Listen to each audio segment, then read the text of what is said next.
The question is, a unity feedback system has open loop transfer function, okay, which is given by this. Okay. So it's given in terms of alpha and beta, and we are asked to find the root locus of the system. Okay.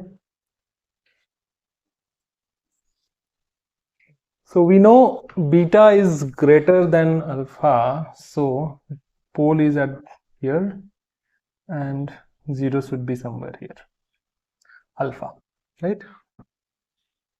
Okay. And there are 2 poles in the origin, so there are 2 poles, right? So we know that this line will be on the root locus, right? Because right to this we have 1, 2, 3 odd number of poles and zeros. This will not be because our 2 poles are at the right hand side, so it cannot be in the root locus. Okay, so this starts from this pole and ends at this pole. And what about these 2 poles? Now these 2 poles doesn't have a pairing 0, right? So whenever such scenario happens, we say that the other 2 zeros are at infinity. So we'll apply this rule, right? As k goes from 0 to infinity, either pole goes from open loop pole to open loop 0 or open loop pole towards infinity, assuming that the 2 other zeros are at the infinity. Okay, so this will go towards the 0, but infinity where, right? Infinity could be here, along this direction. We don't know where that 2 zeros are. Okay, so we need some help of some of these rules. Okay, this asymptote rules, right? It tells you this will find the asymptote. Okay, basically when you're going towards the infinity, let's say, how does your root locus approach it, right? So let's say these are the asymptotes, so somehow let's say this will approach towards infinity. So if this is the asymptote, right? So we don't know yet, we need to find the asymptotes. So what's the angle formula here? Phi a is given by odd multiple of 180 divided by n minus m. N is your open loop poles, which is 3 here. M is the open loop 0, which is 1. So 2. So there is 90 degree. So this first asymptote is at this one.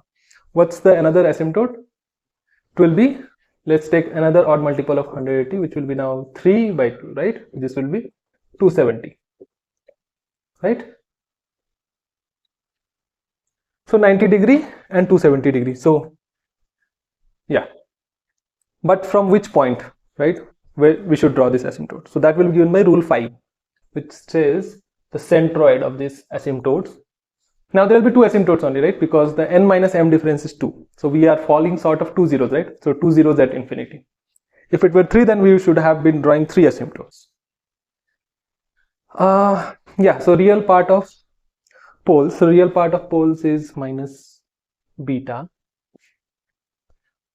Negative of real part of zeros is minus alpha. So minus plus alpha by n minus m 2, right? Now we don't know the value of alpha or beta, but we know at least where it lies.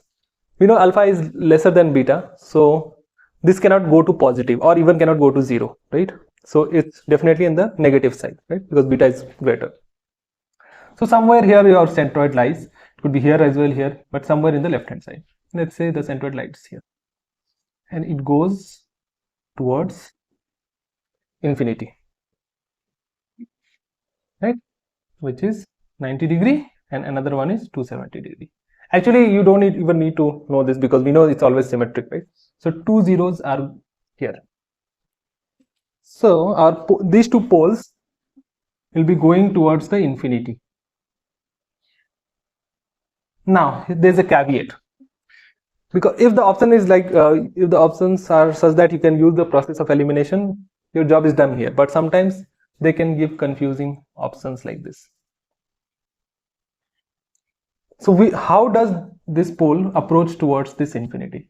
Does it approach in a 0 degree angle, or it departs from the pole at 90 degree and then leaves towards the infinity? We don't know the angle of departure here, right? So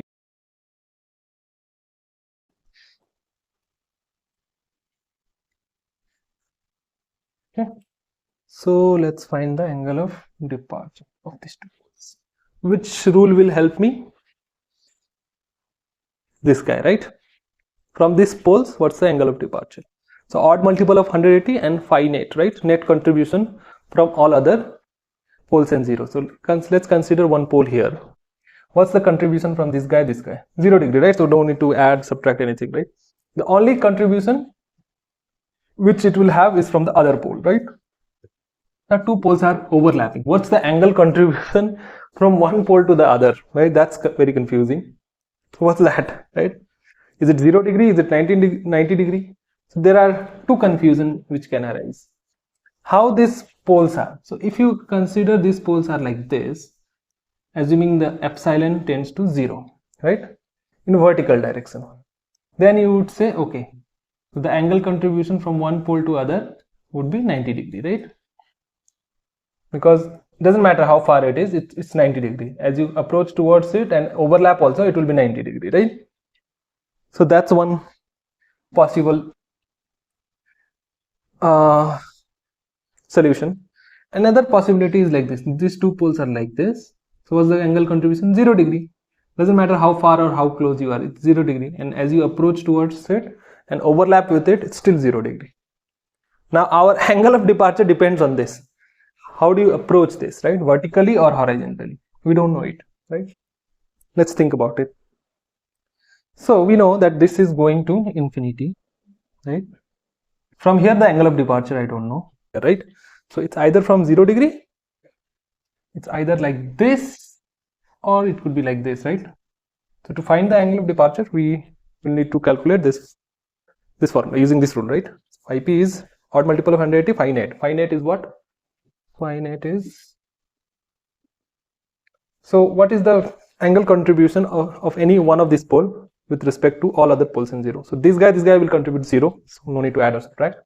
What's the angle contribution from one pole to the other pole which are overlapping, right? We don't know. It could be 90 degree, or if you consider that the overlapping poles are like this, where epsilon tends to 0, or like this, where epsilon tends to 0, right? So here it's 0 degree, here it's 90 degree.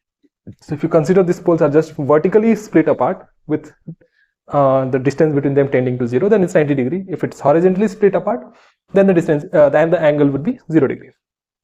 So we don't know, right? And that angle is required to calculate the angle of departure. So how do you do that? Now let's use this rule, right? That we know that the root locus, rule 3, where it says that the line on the real axis will lie on the root locus only if odd number of poles are on the right hand side. So if the angle of departure was 0 degree, right, then it will slightly go from the real axis towards this, which means that there will be even number of poles on the right hand side, which will violate the rule, right? So it cannot go from the real axis at 0 degree, right? It has to go from the above. So it will approach from this angle. So this is the correct scenario.